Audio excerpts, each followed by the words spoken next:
And we move on now to an item of old business, equity, diversity, and inclusion position update from Sean McGuire and Sherry Chen Jackson and Phil Jacobs. And I believe it's Sherry and Sean presenting today, and they are both virtual. Well, thank you, commissioners. Appreciate that. You've met Sherry. Many of you have met Sherry before. I want to begin by thanking the chair and for Rachel. This has been peculiar timing. As you all know, I'm down in San Diego, so I want to thank you both for the timing, and of course, Maura, Amanda, Erica, the whole amazing team that makes this all work behind the scenes. So this was not a normal meeting, so I want to thank them all. I wanted to begin, want to let some of the speakers know that we did invite our county's equity committee and some of our partners. So I wanted to begin with a background that some of you may have heard, but want to make sure that we're all on the same page. So this process, it all started back in December when our then EDI coordinator within the Board of Commissioners office moved over to the health department, her name, Sarah. And when that happened, Rachel and leadership decided, let's take a break. Let's take a pause and re-examine the position and our organization and where we are, and perhaps look at how we can change that to put ourselves in a better position of future success. So first step, I kind of reached out to some of our local EDI offices, both in King County and Portland, got their feedback and talked to a few consultants, and then met with Sherry at UPD Consulting, and I'll let her give a brief background on the UPD Consulting. And then we contracted with her, her and her team, and it's been a really wonderful and confidence-inducing process. We started out by interviewing about 10 to 12 staff members. Sherry and Philip conducted those interviews. We really wanted to have both a vertical and a horizontal approach to who was being interviewed. Vertical, that is to say, we included pretty much every department and office, getting to the previous comment, and also making sure that horizontally we talked to directors, managers, and staff to really get a more holistic view and looking at it from all angles about what we actually need, what staff and leadership think that we need to embed and implement moving forward for a better future. So Sherry and Philip and their team have produced and presented a few briefings along the way. This will be their final report. Some of you, and I'm very excited about this, and some of you may have seen those previously, but there's some new added information at the end, including a roadmap moving forward. I just want to plant the seed here. We had a previous briefing, and I just want to be crystal clear. This is UPD's recommendations or thoughts about what the county can do before the next coordinator, whatever that position evolves into. That was not vetted. It was just a, hey, here you go. So just to make sure that what you see is not something that has gone through any internal process. It's a starting point, as Sherry perfectly said the last time we had a briefing. So that's the purpose of today. Before handing it over to Sherry, I didn't know if there were any background questions that any commissioner had. Okay. Hearing none, Sherry, if you want to take it over, that'd be great. Good morning, everyone. I'm still on the East Coast here, but I think it's still morning for you all. Thank you for having me today. For those of you who have not met myself or my team member before, we are UPD Consulting. We are a management consulting organization that's focused on equity-centered change, organizational improvement. We were founded by a handful of us who were leaders and managers who came from the public sector. And when we worked inside the system, we were tasked with implementing large-scale reform initiatives. And in some cases, that was a financial overhaul, or it was filling a sort of a big, high vacancy set of positions, or dealing with our city's vacant and abandoned housing. And it was sort of fixing problems and improving performance. When we formed our company, we wanted to provide a service to our public sector clients that we felt was missing when we were when we were working inside the system. There were never any shortage of great ideas or strategies. It was just like, you know, we want to do this, but how do we make the work happen? So we are a company that wants to be like, to help you implement change. We have always been focused on equity implicitly through our clientele, but over the last 5 years, we started doing more and more of the DEI, EDI focused work. But what we discovered is it's still change. It's organizational change work.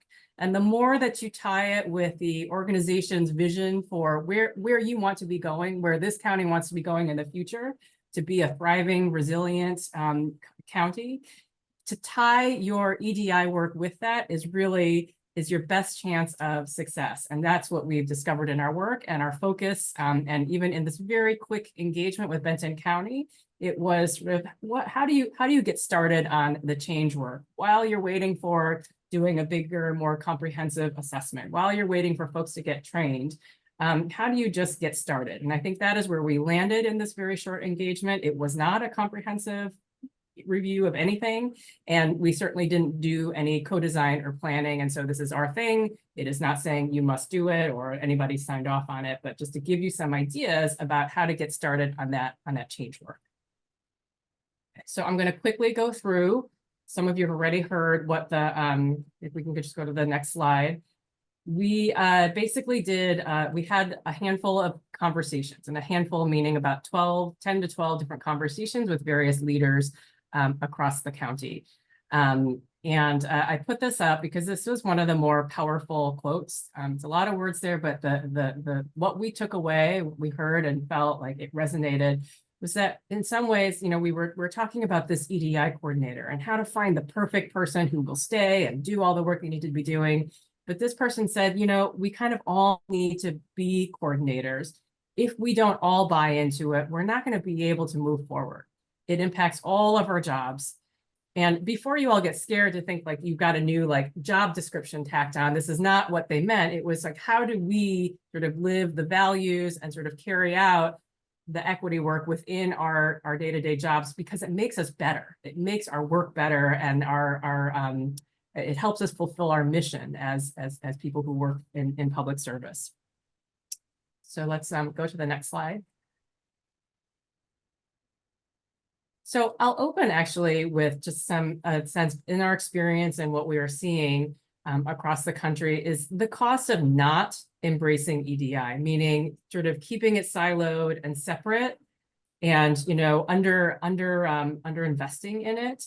It results in these you know really broad performance issues, loss of community trust and engagement, ineffective resource allocation, legal troubles and reputational issues, and certainly missed opportunities for innovation and growth, and overall diminished organizational performance. And, you know, at another time, you know, we can unpack these, because I think it's worth noting, like, this is not just a moral imperative around equity, diversity, and inclusion. It is an organizational, it is centered to the mission, to the public service mission. And what happens when it's not sort of embraced and sort of integrated across the work of the county are these things.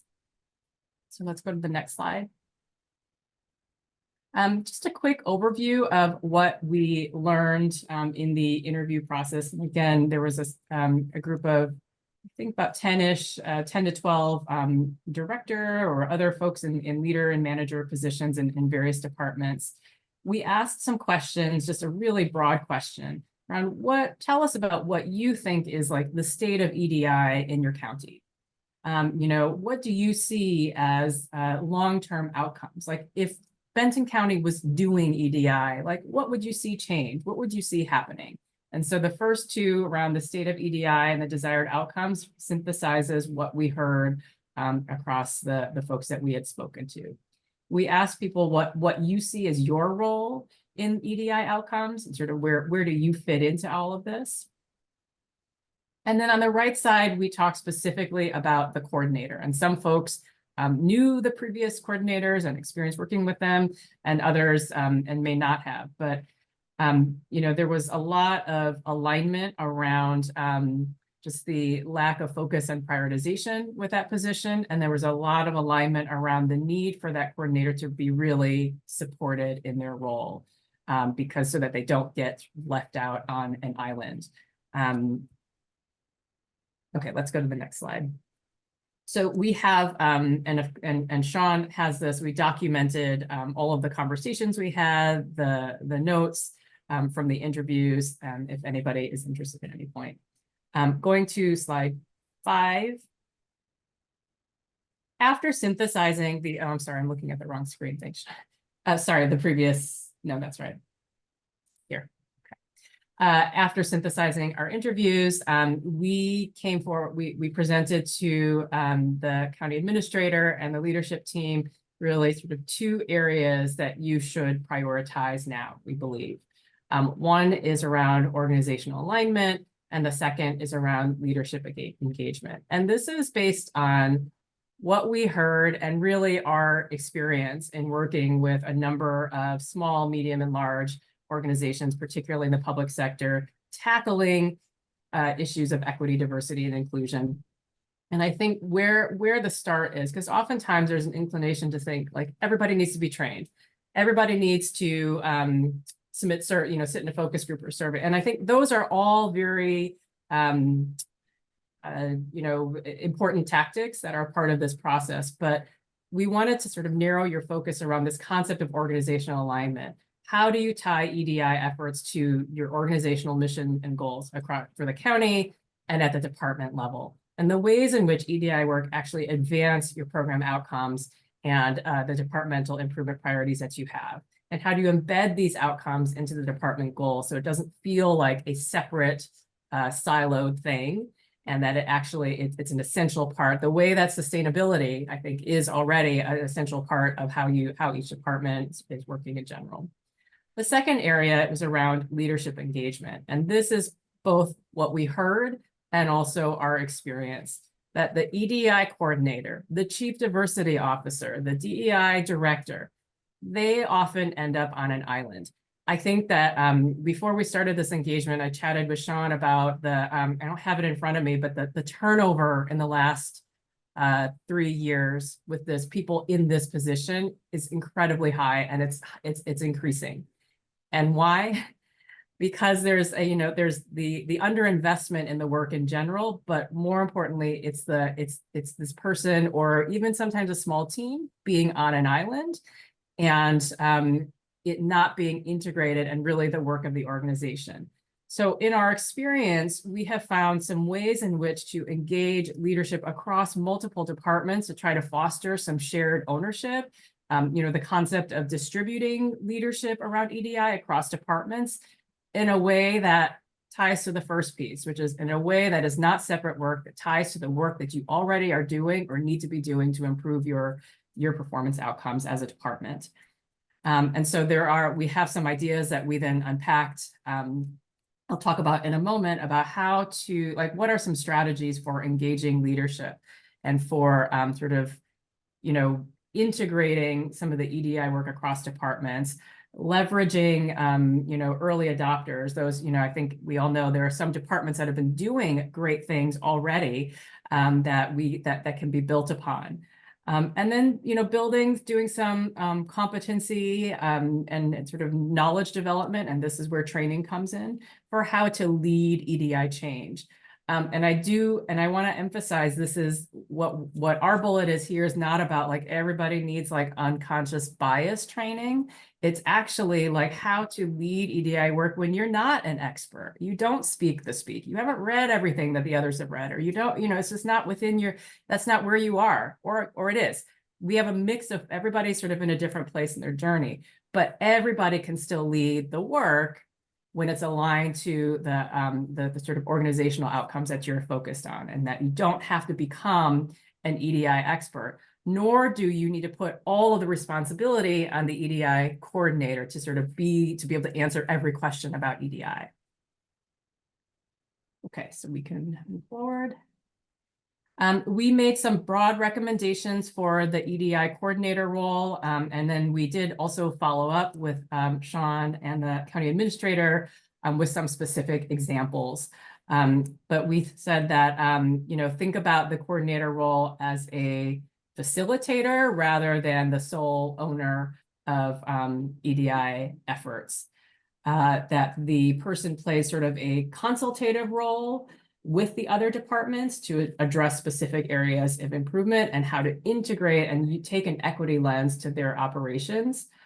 On the right side, the skill set, and this was, I think, a big aha for this group, which was like how do we shift the focal point to change management and organizational performance? But this person also comes in with an orientation around equity, diversity, and inclusion and the ability to apply that equity lens. But the leading skill set is not, I know all things about EDI. It's that, it's that they actually understand organizational development and performance and change management, because that is the work that we are doing anyway as a county, as departments, trying to improve in our service delivery, our efficiency, our engagement with our communities. The performance goals that we have, where we want to get better, it's change. And this person, like all the new generation of folks that you're bringing in, should bring in certain skill sets around being able to manage that change work. And in some ways, this coordinator is no different. There were lots of discussion about role placement. And I think what we discovered and what we heard in the conversations was really the placement, it makes the most sense to probably keep them and put them in the Board of Commissioners office.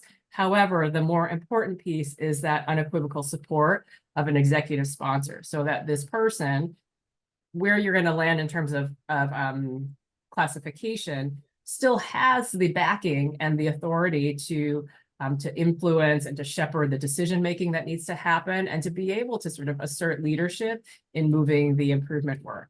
And so if it is a coordinator position where you have no sort of on paper authority, where's the support and what does that look like to make sure that that person is speaking, on behalf of the county leadership to be able to move that work. Right. Fine. This is just an overview of our process. It took about 4.5, 5 weeks where we did our interviews. We processed and internalized and unpacked what we heard from the interviews. We did some analysis of the EDI role, and then we came back to leadership with our recommendations. Go to the last slide. So this is a summary of a more detailed roadmap that we presented to the county leadership team. And we sort of broke up thinking about, like, what does your next year look like as you, as soon as you can onboard a new person into the position, but that still may take, I don't know, 6 months, 3 months at best, 6 months, hopefully. And what can you do while you are in the queue for doing a more comprehensive EDI assessment? And so we thought about the 2 organizational priorities around organizational alignment and leadership engagement. And we broke it up into quarters. And so thinking about the first 3 months, the first quarter is really figuring out, like, how do we lay some foundations for EDI stewardship? Stewardship is in quotes. It's a concept around, like, how do you build that sort of shared ownership and sense of responsibility for EDI within each department. And so we had in the more detailed document some ideas for how to design and stand that piece up. It's based on a model that we're implementing for another municipality, where we have found some very strong signs of success, where it's like, this is where, when you're doing the work of EDI, it stops being an uphill battle because every department has a real stake in the work. And so that is what I mean by EDI stewardship. It is sort of a distributed leadership type program that you might consider investing in. There's obviously revising and reposting the vacant position, perhaps considering it to be more of a leadership position. I think that's, for you all to discover if that's possible. Within the next 3 to 6 months to be able to hire and onboard that position. And here's where perhaps some of our audience might have been surprised that the focus is actually thinking about performance. Like, what does organizational performance look like for the county and by department? Like, what are your performance priorities? So if we just spitball an example in the Department of Public Works, like, you know, when you think about, like, it's not everything that that division does, but like, what's really important? Essential services. Where are we trying to get better? I don't know, timeliness of response times, call, work order, backlogs, whatever those are. Every department has a set of improvement priorities, like where I really, really need to see these outcomes change. And through that lens, you can start looking at the equity. Are there equity implementations or implications? Are there gaps? Are there needs not being served? Are there accessibility issues? Are there missed opportunities? Are there sort of disproportionate allocation of resources here and there? But the starting point is to not be searching for, like, where's the equity issue? We should be doing this, versus like, what are your priorities for improvement in general? And then there are ways to look at the data to collect feedback and insights, and to sort of see, to be able to see this problem through an equity lens and make sure that whatever solutions being designed are taking equity into account. The third component is starting to plan for some professional learning for a sort of a group of leadership level folks across the different departments. And again, whether you've launched a steward process or you identify a small team from each department, but it's to start a learning arc there. And again, remember I said the learning arc is not about like unveil your unconscious bias, but it is about how do you get to action without being that expert. In 6 to 9 months, say, designing a performance management routine. And so I come from a world of performance management, you know, where it is, you know, a process where we are reviewing, reporting out on data, and collaborating across managers to solve a problem around a performance issue.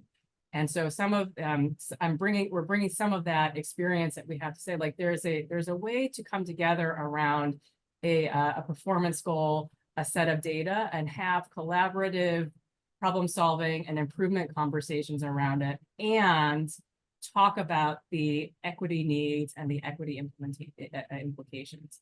But you see, like, this in the short-term roadmap, like, we're really still focused on like getting some basic routines in place to be able to start some data-driven conversations. It is not a like you have to invest wholesale in like an entirely new data collection, a new system, a dashboard. It's actually quite simple. It's like, you want to fill potholes more efficiently. You want more folks coming into your community health centers. You want more, you know, customer satisfaction when they're calling in to get help regarding, you know, their permits. Like, it's an outcome. It's what data do you have, and how do you build a structured conversation around that particular outcome that you want to change. And you may see that you actually need to change it to affect certain populations or stakeholders. In this time, after you've designed and have a professional development arc, that gets launched, and that a group of county leaders or stewards, whatever you call them, are starting this process of doing some learning and unpacking and practicing together. We are really strong proponents, again, of like not just doing training for training and being like, you know, having your mind blown, but then leaving the session and being like, I don't know what to do. I'm so overwhelmed. And that happens a lot in DEI training, versus a way of designing this where like it's about practice, and it's about sort of taking incremental pieces and trying something new, whether it is facilitating and having a hard conversation, or maybe it's talking about an existing practice in your department or division that you want to unpack. Like, it's just taking it very slowly, and it's emphasizing practice over like tons of new knowledge about DEI, sorry.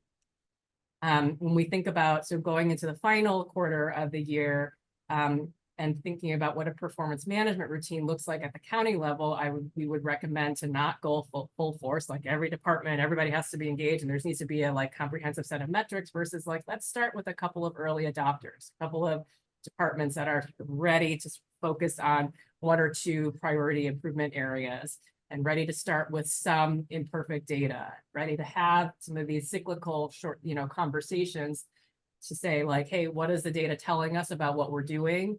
How is it, you know, what do we expect to change in the next period of time? Let's go do it, and let's come back and look and see what our data are telling us. And in this work is where those EDI issues start to get surfaced and elevated.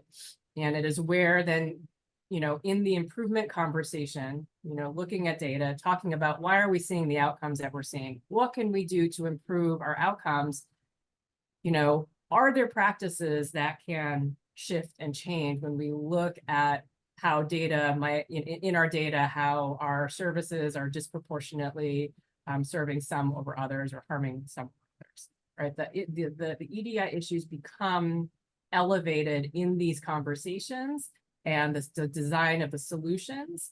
And here's where the person that you hire can say, well, part of my job is to bring in some research and knowledge and best practices to say, you know, maybe here's an opportunity for it to explore, you know, I'll just throw it out there, like a restorative law enforcement practice around this particular thing with community safety, right? Like this is, it's not leading with like, we have to do this practice. It's more, oh, when we see our data are telling us this about what's happening, what is it that we want to change to improve that outcome? And what is it we want to better understand when we are serving, you know, more marginalized populations? And so that it is sort of our recommendation about how we start to like work some of our muscles around both EDI and organizational change without, you know, while you are waiting to build out a bigger, you know, your strategic plan is happening, your EDI full-scale assessment is happening, but you all can position yourselves to be more ready to do the work as opposed to waiting for the, you know, another 2 years before work actually happens. So that's all that we have. There's a more detailed document here. Again, just as a suggested roadmap. I'm not saying like it's, you know, like you take it and like, here's your answer and you go do it. Like there's tons of unpacking to do, but this is kind of where we ended up at the end of the 4-week engagement. I am happy to ask questions, to hear reactions and responses, and, you know, can be available.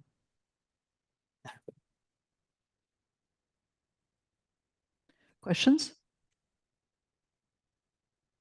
Well, Sherry, I would like to say that I appreciate the very rapid turnaround of this work that you have done with the county. It was a swift and focused project.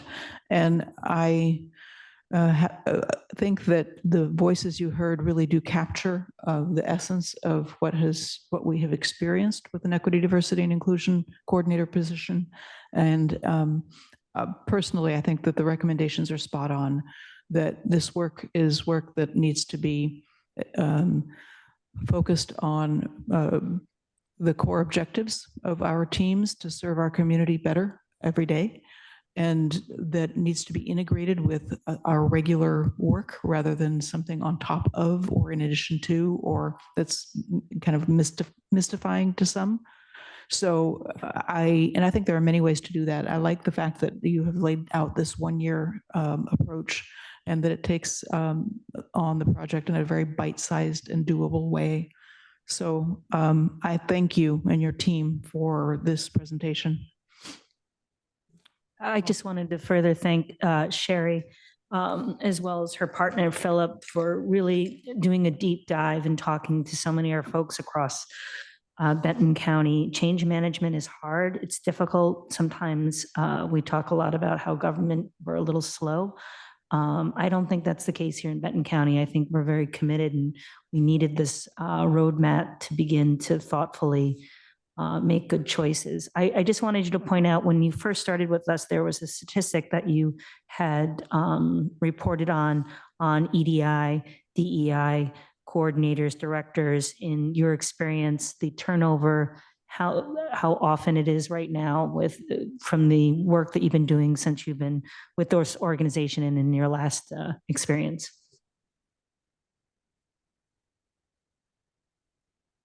I'm sorry, can you ask, was that a question? Yeah, sorry, it was a question.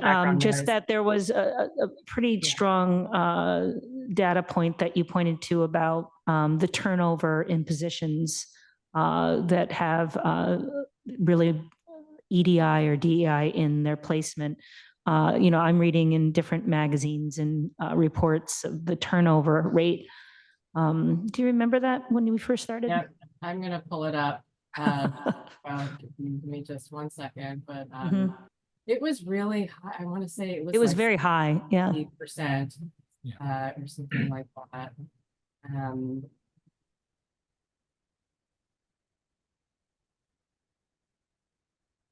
Yeah, I will find